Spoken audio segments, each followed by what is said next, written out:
कुछ साल पहले कोई आपसे कहे कि ट्रांसफॉर्मर फ्लॉप हो जाएंगी तो आप उस पर हंसेंगे जरूर। ऐसा ही कुछ हुआ था ट्रांसफॉर्मर द लास्ट नाइट के साथ। एक वक्त ऐसा था कि ट्रांसफॉर्मर की मूवीज के लिए सभी बेसब्री से इंतजार करते थे, पर कुछ गलतियों ने इस फ्रेंचाइजी को आसमान से सीधा धरती पर लापटक दिया। ऐसा क्या हुआ कि ट्रांसफॉर्मर अब एक बॉक्स ऑफिस जगरनॉट नहीं बल्कि इन मूवीज को अपने एग्जिस्टेंस के लिए लड़ना पड़ रहा है। आज के वीडियो में ट्रांसफॉर्मर के राइज और फॉल के बारे में बात करेंगे, तो चलिए बिना किसी देरी के और स्पॉइलर का ध्यान रखते हुए इस वीडियो को शुरू करते हैं।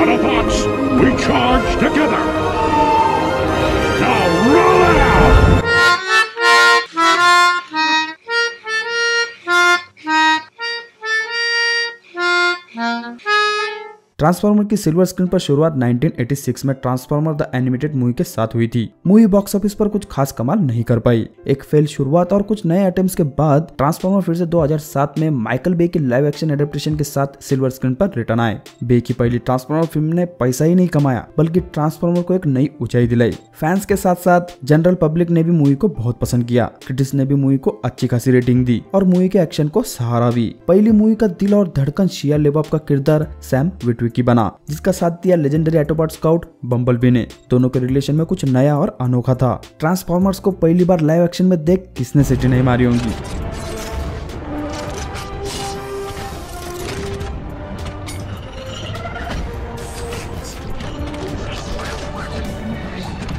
आज भी बम्बलबी को ट्रांसफॉर्म होता देख मेरे रोंगटे खड़े हो जाते। मूवी के एक्शन सीक्वेंस भी लाजवाब थे। माइकल बे ने इस मूवी में अपनी पूरी जान डाल दी थी। माइकल बे ने इस मूवी के जरिए हम लोगों को ट्रांसफॉर्म होने वाली गाड़ियों के पैर में फंसा दिया। और ऑप्टिमस प्राइम के तो क्या ही कहने। प्राइम का किरदार किसी भी अल्टीमेट हीरो से कम नहीं। वो स्पीच, वो आवाज और एटोबॉट्स के लिए मरने मिटने की बातें, इस पे तो हम सभी फिदा हो गए। मूवी की कहानी इतनी भी एक्स्ट्रा ऑर्डिनरी नहीं थी, पर ट्रांसफॉर्मर फिर भी हम सभी के दिल के पास है। इतनी अच्छी स्टार्ट मिलने के बाद ट्रांसफॉर्मर की फ्रेंचाइजी को पीछे देखने की जरूरत कभी नहीं पड़ती, पर ऐसा हुआ नहीं। दूसरी movie revenge of the fallen transformer की लेगेसी को कंटिन्यू नहीं रख पाई। मूवी ने पैसा तो बहुत कमाया, पर इज्जत 2 पैसे की भी नहीं। कहा जाता है कि अधूरी स्क्रिप्ट के साथ ही माइकल बे ने फिल्म के शूटिंग की शुरुआत कर दी थी, जिसकी वजह से मूवी में कई बेजबरन प्लॉट पॉइंट ऐड किए गए, जिनका होना मूवी के लिए डिजास्टर साबित हुआ। मैट्रिक्स ऑफ लाइफ को यहाँ लाया गया था, पर फॉलन के किरदार को इतनी अच्छी तरीके से डेवलप नहीं किया गया। एक इनकम्प्लीट विलन और बदले हुए एटोबॉट्स मूवी को ले डूबे। ऑप्टिमस प्राइम और एटोबॉट्स का किरदार इस मूवी में पूरी तरह से बदल दिया गया। पहली फिल्म का ऑप्टिमस प्राइम और इस ऑप्टिमस प्राइम में जमीन आसमान का फर्क था। क्रिटिक्स ने भी फिल्म की धज्जियां उड़ाने में थोड़ी सी भी जगह नहीं छोड़ी। Revenge of the fallen transformer की सबसे बेकार मूवी है। इस मूवी के साथ इस फ्रेंचाइजी की उल्टी गिनती शुरू हो चुकी थी।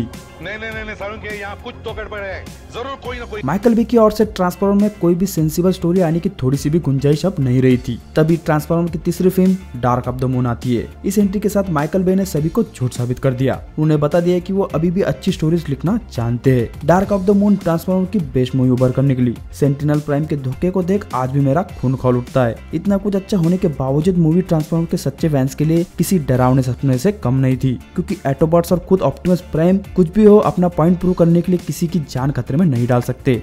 ऑप्टिमस प्राइम के किरदार को यहाँ पूरी तरह से बदल दिया गया। एटोबॉट्स के एक डिसीजन की वजह से लाखों लोग मारे गए और माइकल बे ने करोड़ों फैंस का दिल तोड़ दिया। प्राइम का किरदार पूरी तरह से बदल दिया गया था और इसी वजह से इस फ्रेंचाइजी को यही ट्रिलॉजी के साथ खत्म कर दिया गया। कुछ साल के सन्नाटे के बाद माइकल बे नई ट्रिलॉजी के साथ रिटर्न आए। पहली ट्रिलॉजी के बॉक्स ऑफिस को देख और मुहित तो बननी ही थी, पर उसे आने में थोड़ा वक्त तो लगा, क्योंकि माइकल बे और ट्रांसफॉर्मर मूवीज नहीं बनाना चाहते थे। पर जब पैसा बोलता है तो आपको सुनना ही पड़ता है। पैसा ही पैसा होगा। नई ट्रिलॉजी के साथ नए किरदार जोड़े गए। इस बार ह्यूमन हीरो के लिए सैम विटविकी को पीछे छोड़ येगर के किरदार को लाया गया। नए एटोबॉट्स भी मूवी में दिखे। हर बार की तरह इस मूवी ने भी बॉक्स ऑफिस पर अपना कमाल दिखाया और क्रिटिक्स भी कहाँ पीछे रहने वाले थे। यहाँ भी एज ऑफ एक्सटेंशन की खोलकर धज्जियां उड़ाई गई, पर इस फ्रेंचाइजी को असल में डुबाया ट्रांसफॉर्मर की 5वीं मूवी द लास्ट नाइट ने। 20 रुपए दोगी तो एक राज की बात बताओ। द लास्ट नाइट ट्रांसफॉर्मर की पहली मूवी थी जहां स्टूडियो ने अपना पैसा कमाया था। इतना ही नहीं, मूवी क्रिटिकली भी अच्छी खासी पिटी। ट्रांसफॉर्मर्स के लिए यह बहुत बड़ी बात थी। हम किसी ट्रांसफॉर्मर मूवी को फ्लॉप होता सपने में भी सोच नहीं सकते थे। द लास्ट नाइट में कई सारे अलग अलग नए प्लॉट्स को इंट्रोड्यूस किया गया। मूवी की स्टोरी पूरी तरह से बर्बाद हो चुकी थी। माइकल बे के एक्शन सीक्वेंस को देख लग रहा था कि अब वो इन मूवी से ऊब चुके हैं। इसी के बाद माइकल बे ने अनाउंस किया कि वो अब और ट्रांसफॉर्मर्स मूवी नहीं बनाएंगे। माइकल बे ने ट्रांसफॉर्मर को एक ऊंचाई में पहुंचाया था और वहां से धकेला भी उन्होंने ही। इस फ्रेंचाइजी के लिए रिटर्न आने की उम्मीदें अब ऑलमोस्ट खत्म हो चुकी थी। ट्रांसफॉर्मर को एक कंप्लीट ओवरऑल की जरूरत थी और यहीं पर एंट्री होती है ट्रेविस नाइट की। आ रहा हूँ बहनचोद, गाना घुसाओ इंसान के। ट्रेविस नाइट ट्रांसफॉर्मर की प्रीक्वल मूवी बम्बलबी लेकर आए। मूवी का फोकस ऑप्टिमस प्राइम से हटाकर दूसरे सबसे पॉपुलर ट्रांसफॉर्मर बम्बलबी की स्टोरी पर था। ट्रेविस नाइट ने इस मूवी के साथ ट्रांसफॉर्मर में फिर से जान डाल दी। इसकी जरूरत इस फ्रेंचाइजी को बहुत ज्यादा थी। ट्रेविस नाइट ने यहाँ ट्रांसफॉर्मर के जीवन डिजाइन को दिखाया। मूवी ने फैंस के साथ साथ क्रिटिक्स को भी बहुत इम्प्रेस किया। मूवी बॉक्स ऑफिस पर तो इतना खास कमाल नहीं कर पाई, पर यहाँ स्टूडियो को पैसा तो गंवाना नहीं पड़ा, क्योंकि मूवी को सिर्फ $150 मिलियन के बजट पर बनाया गया था और फिल्म का टोटल कलेक्शन $405 मिलियन रहा था। बम्बलबी उस साल की सरप्राइज हिट साबित हुई थी, डिस्पाइट कि बम्बलबी को एक्वामैन के साथ लड़ना पड़ा था बॉक्स ऑफिस पर।